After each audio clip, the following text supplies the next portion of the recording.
all just genuinely strong heroes throughout all parts of the game. Gyrocopters, Queen of Pains, Lena's, these kind of heroes, just always strong, right? And then you've got Bounty Hunter, who has some very obvious strengths and weaknesses, and I would say isn't that same kind of hero. And he said, it's just the fact that Bounty Hunter makes you play so differently. The game is just different entirely when you're able to first pick up a Bounty Hunter, and the team has to deal with that. Now, obviously, as we've seen the group stages progress, it hasn't actually turned out that well. Seems like teams have really adjusted to the Bounty Hunter play, but the general idea is still there. It forces the enemy team to play a different game. There's no adjusting to a techies. Like, there's no real way that you're just going to completely ignore it. In the before the draft, I said you just have to act like Techies isn't a hero in the game. Mm-hmm. Like, if you die to mines, it's whatever. Dota bugged out. Like, Valve should patch that. My hero just disappeared. Like, you can't get frustrated. You can't allow it to overly impact your game plan. You just have to continue to play solid, smart Dota and not just let it be like, oh, if we push here even with the gem, are we running into mines right now? And I feel like that's what happened to C-Deck. You just have to play cautious and just pretend like he's not some sort of all-omnipotent god that has mines everywhere, and if you just make a move, you're all going to blow up. Like, you have to respect it a little bit less than that. Mm-hmm. Universe get a lot of farm here at this lane. 19-2 as a kind of dual off laner. You've got 10 CS on the Dazzle as well, so the combined CS is actually quite nice. Middle lane seems to be going very well for Sumail, to say the least. 57-15. Of course, he's got Radiant Sight, so he's able to grab extra CS out of the neutrals. Shiki sitting at a 33-2.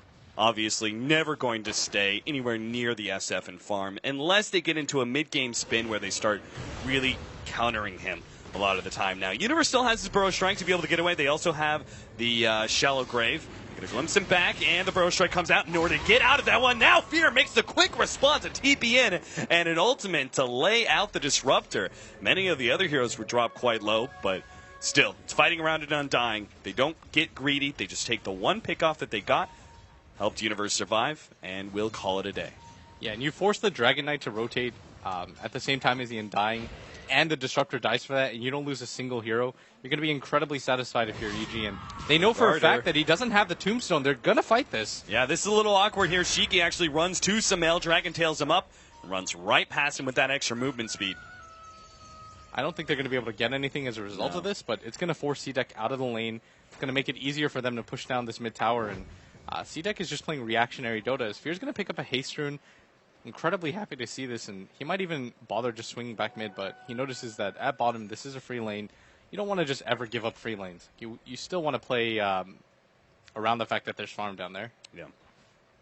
Well, AUI would be happy to take some of that farm. He's actually level 5, so the very early level 6 is coming his way.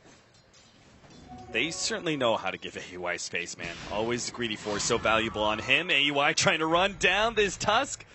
Couldn't quite get in range, though. They will back up. Universe getting more free time. The top lane as C-Deck are trying to get really aggressive early on. They have to guarantee a kill here.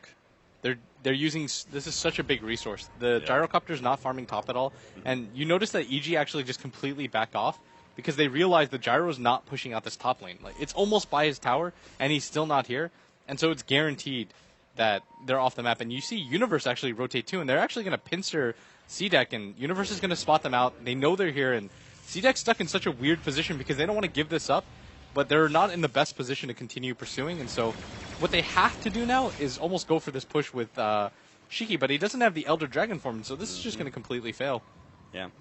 That one opening where they found, like, in the top river area, to jump on the Undying and Dragon Knight, forcing out that Elder Dragon form, like, it's a very small advantage, but you can see how it pays off in the right situations here. Dragon Knight unable to make his team push down that tower because of the lack of his ultimate. They do have a nice big stack of Ancients, though. Shiki is actually running over to stack that one even more. Of course, the Gyrocopter is going to be looking to farm that one on a little bit later. The problem is this passive playstyle doesn't benefit C-Tech. If you notice that EG, Sumail has a hand on Midas right now, and he's just pretty much saying, I'm going to get further and further ahead of you. The Dragon Knight is a full 2 levels behind. Even more than that. It's almost, after this next neutral camp, it's going to be 3 levels behind. So I know I'm talking a lot about Sumail, but how do you ignore the fact that somebody's got a level a minute? Even more than that, actually. That's a 10-minute Midas almost Yules already.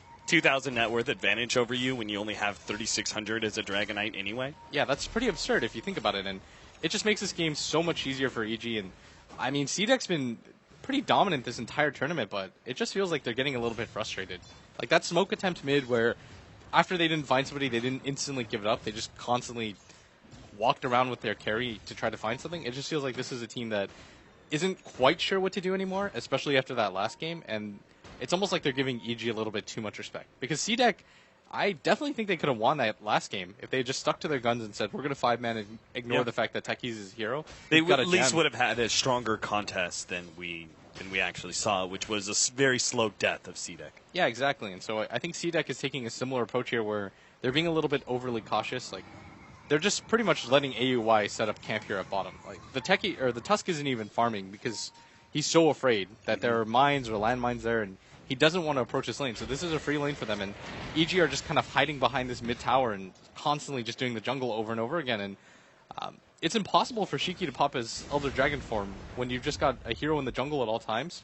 Like, you actually have to try to contest it first and kill him. Oh, Tusk actually jumped the Techies finally, but there's double mines to catch him out. So not only is there suicide from the Techies dodging his own kill being given away to CDEC, but also gets the counter kill onto the Tusk. CDEC's going for the smoke. They need this too. This is... Why do you think EG went for the smoke in the first place, though? You kill bottom and then you go for the tower, but I don't even know if that plays enough here. Universe is going to spot this out. They don't have ward vision of him either, and they know that they're... Yeah, but the mine's exploding as well. They know there's multiple heroes, obviously. Oh, no. If they get spotted out like this, all they're going to do is pressure this bottom tower out, and then it's hard for them to kind of make a move in. But if they can kill Sumail here, this would be significant. But he has his Yule Scepter and a Hand of Midas already. They have to be so careful about this, but they should have enough to kill him.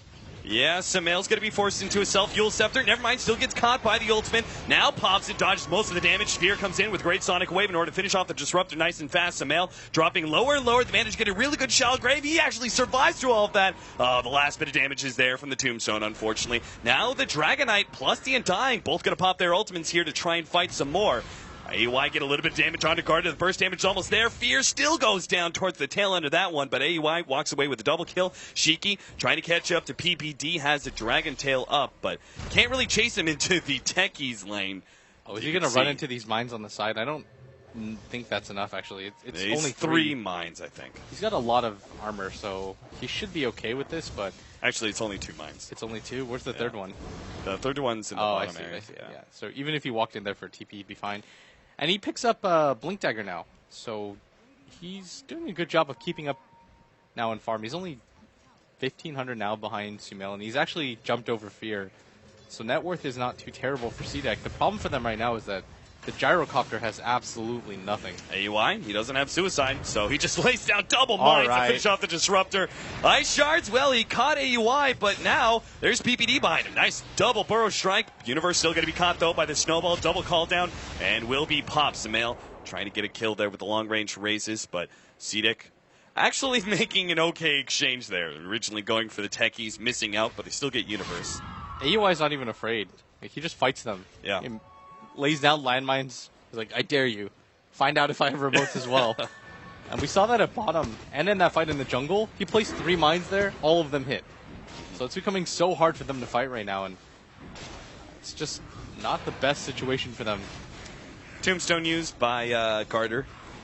They are trying to clear through this stack. Obviously, this early on to the game, Gyrocopter, 1 flat cannon isn't even going to be close. So it's going to take a little bit more time. Looks like he's going for the drums build. Ring of Aquila and drums.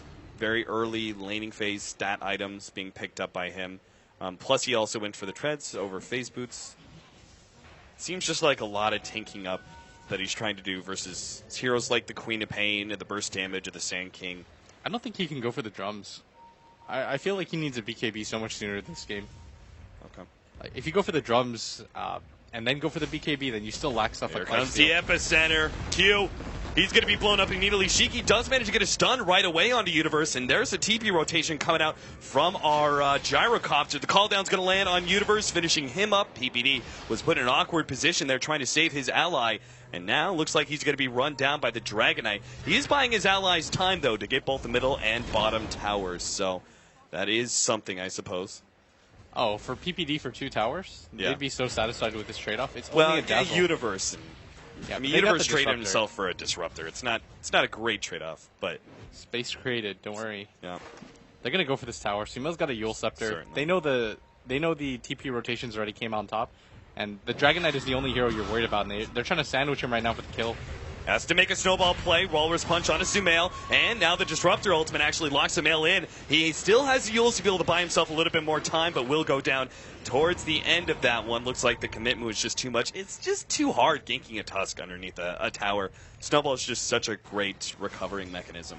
Yeah, and CDEC are actually counter-pushing this Tier 2 tower, and they're doing a lot of damage to it right now. And EG are losing heroes a lot more. What do you think about this Blink Dagger, though?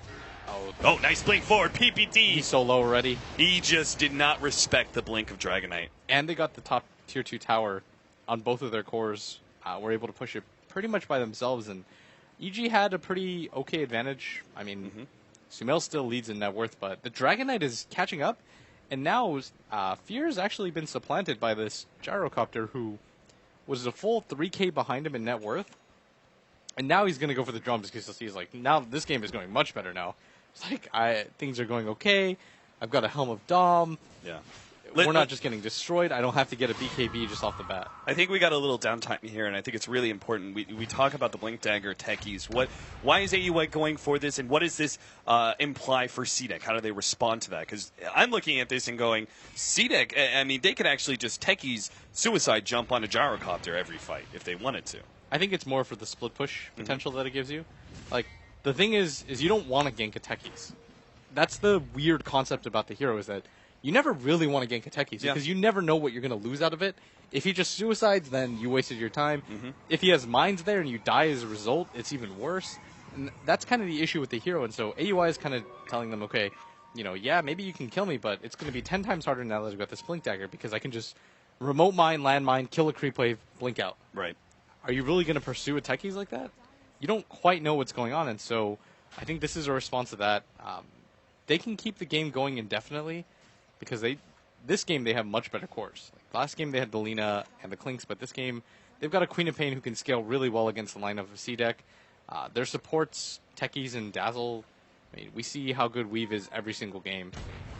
And the Shadow Fiend still has that Hand of Midas, so he's going to snowball faster than everybody else, and so you're just going to see them split push, I think. Dragon Knight loses or pops his ultimate in order to take this tier 1 at the bottom lane. Trade-off, EG grabbing the tower top. We've got the mech finished up for our Undying. Dragon Knight is going to be building into a BKB, looks like. Pretty obvious there. Gyrocopter actually goes for the Helmet Dominator after the drums. I really like this build, though, by Shiki. Getting the Blink Dagger was so clutch. Like, they were quite far behind if you looked at net worth. Just early game, he was behind by like 4K gold. He's like, what item is going to allow me to catch back up into this game? We need to punish Fear. We need to punish Sumail. The Blink Dagger is going to be what does it for them. And EG are starting to realize that the Yule Scepter and Hand of Midas that Sumail have aren't great net worth lead items right now. Like, he needs a BKB to be able to survive these fights. Yeah. So that's why they're sitting back, split pushing, farming. And just generally speaking, staying away from CDEC.